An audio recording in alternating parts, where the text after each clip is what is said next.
Good morning, back at it again. The skies overcast. Shows there's gonna be a window here in about 30 minutes to be able to get out VFR. Hoping that's the case, but ready to go. Heading to South Georgia Motorsports Park, SGMP for NHRA weekend again, back-to-back weekends. Well, we didn't get out. At the airport now, tried basically all day long and ended up having to book a commercial flight that lands at 9 in Florida. Have to drive over 2.5 hours to Valdosta. Heck yeah. Also, I left my power bank for my phone in my flight bag. $76 later at the airport, heck yes. And I also forgot my selfie stick GoPro set up in my flight bag. So now we're running the phone.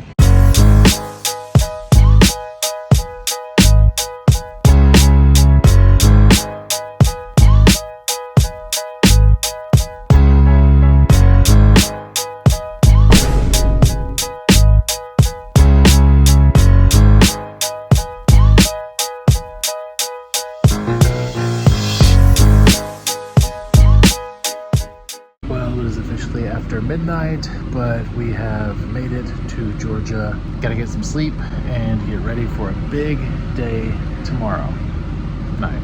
Okay, good morning. Fast forward, we're at Walmart now. Got in really late last night from Jacksonville. 2-hour drive to Valdosta. It was after midnight. Got to skip all that. Getting some groceries, about to head to the track with this guy, Ron Caps. Got an Audi wagon for the rental car, thanks to Turo, 02 model. This thing is so sick.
South Georgia Motorsports Park, Q1, time to head to the lanes.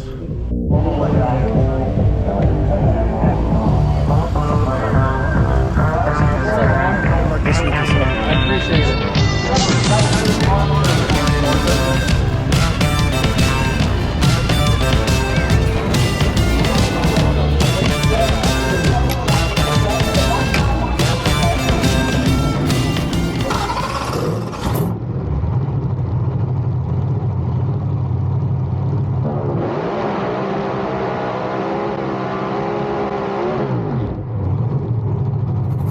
Guy in the right lane out here, he is no stranger to this racetrack. He has been racing here a very, very long time.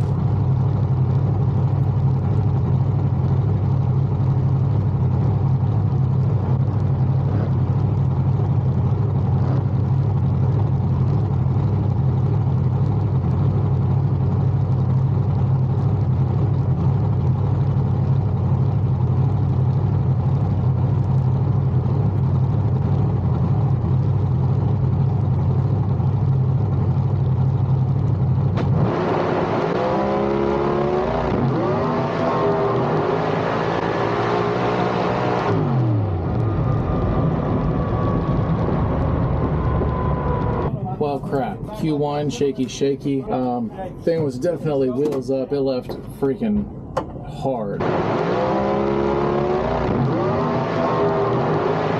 It got out past what I figured that where the trouble zone would be, and it started shaking way out in the middle of nowhere. So thought we had that one, but guess we'll go back to the drawing board and try again.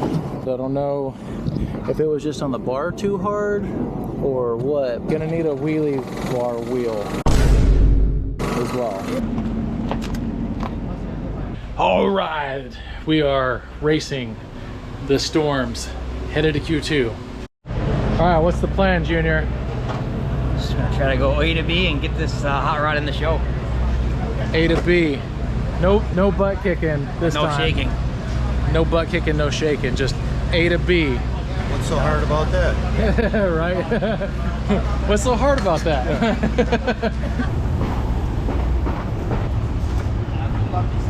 Y'all too. What's up, guys?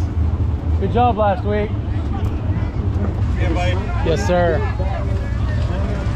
Beep, beep. Here I am in the way again. Beep, beep. The old man's in the way. Beep, beep, beep, beep, beep, beep, beep. Discrimination. What you got to see that? It's Jeff Lutz. How are you, buddy? Oh, thanks, dude.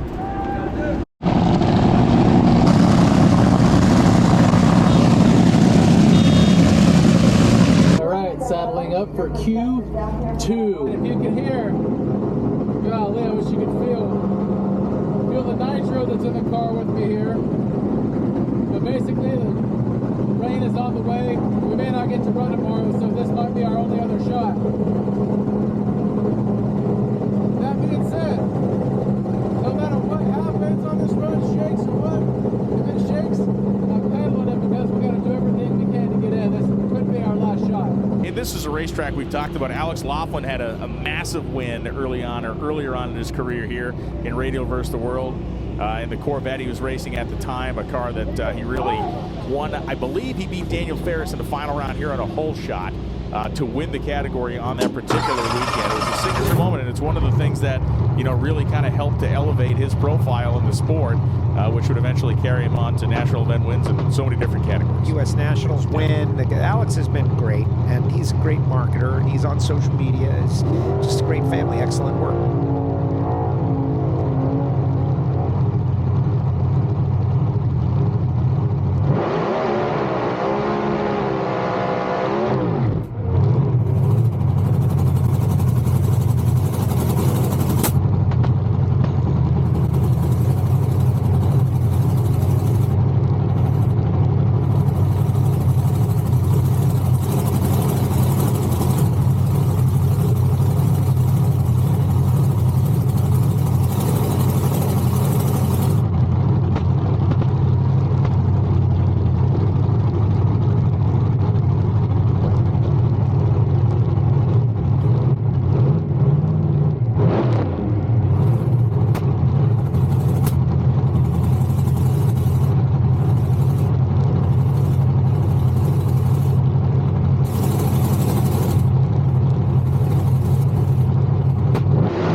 Both of them rattled the tires at the exact same spot. Both of them pedaled their race cars, and both of them run within 100th and a half. That was complete synchronicity, and they ran within 9/100ths of 1 mile an hour. That was insane.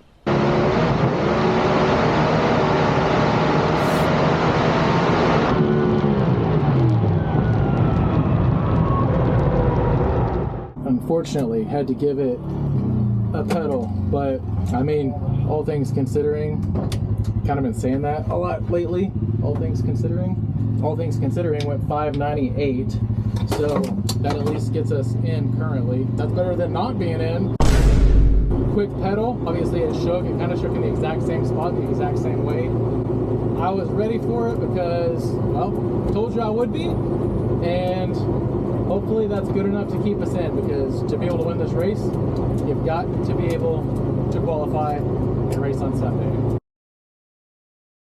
Oh man, good morning. It's been raining all night. I slept in. It broke. Oh yeah. That sucks. Yeah, right? He changed the lunch hour for everybody on the line. So they didn't tell me. So then they ran out of the product. Really? It is officially, oh, it's exactly 4:30 on the dot. Just been slamming Red Bulls, eating snacks all day because it is still raining. Every time it stops, there's a little bit of hope. They start drying the track, and then it starts again. And it's kind of hard to tell, but it's just a nasty, just drizzle.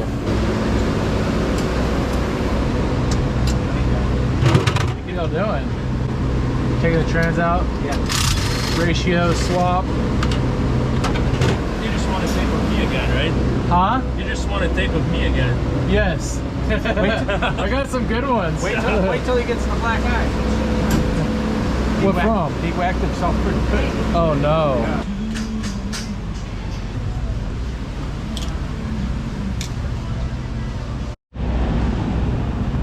How are you? Gotta go over to Chip King's to see if we can get a couple of transmission parts.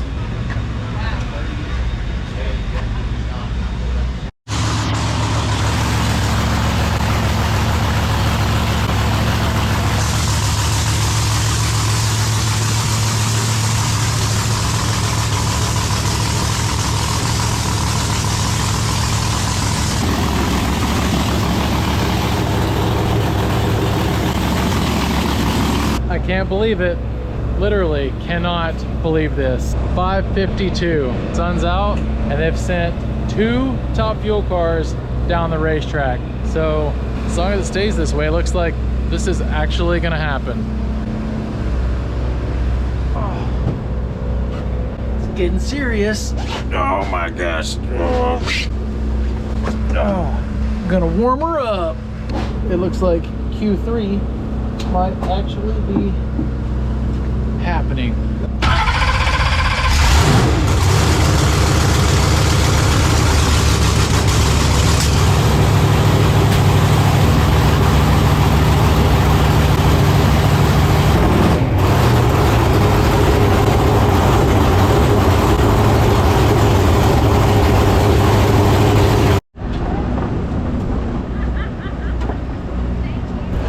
Sheesh, I cannot believe it, but they called us to the lanes for Q3.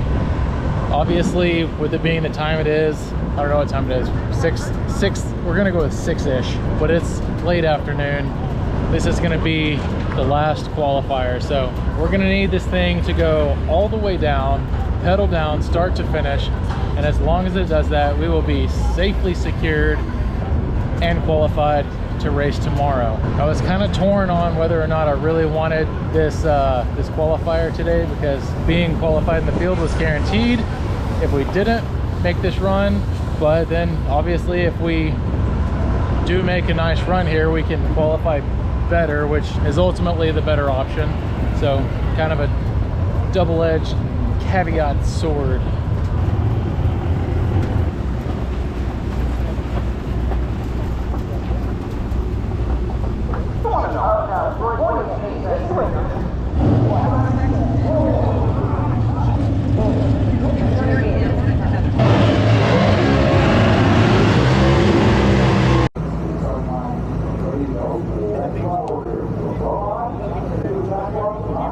What are you thinking, broski? Could go either way. They are scraping. Track's a little goofy out there, both lanes, but let's just pray that nobody gets down in front of us and Yeah, right. see what happens. Trying to numb it through that area and gear ratio, and we'll make the right decision. I've had like 10 people say that this is like the suicide lane over here. It's not, I mean, I see some cars go down. I didn't think it was like horrible, Okay. but All right. let's just see what they do in front of us.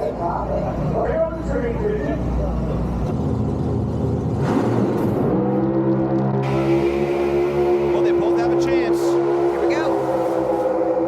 Oh, yeah, they're both in 578. Nick Janik at a 582 for Kevin Lavenbark. Nick Janik goes to number 13, 5.78624.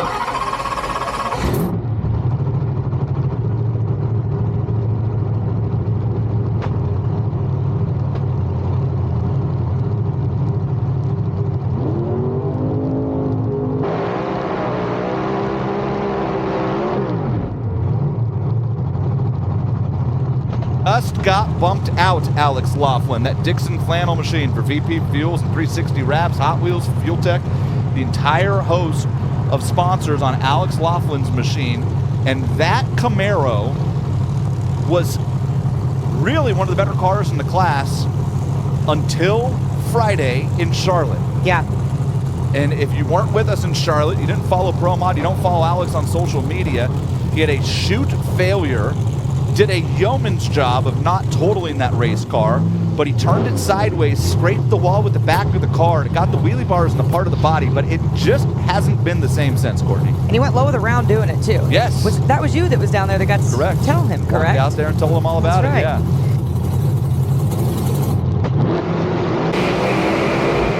Alex had to pedal.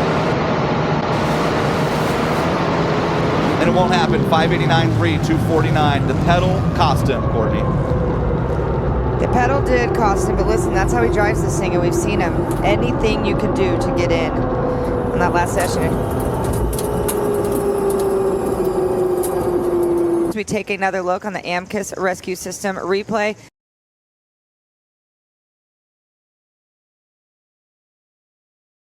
Screen, you can see trouble for Spencer Hyde early. Woo! Dancing around for Alex Laughlin down there. And just not quite enough. Man, this definitely stings.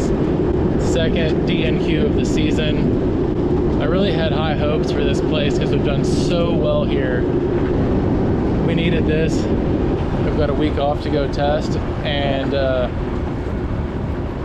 maybe be able to dial this thing in and figure out just what the heck is going on.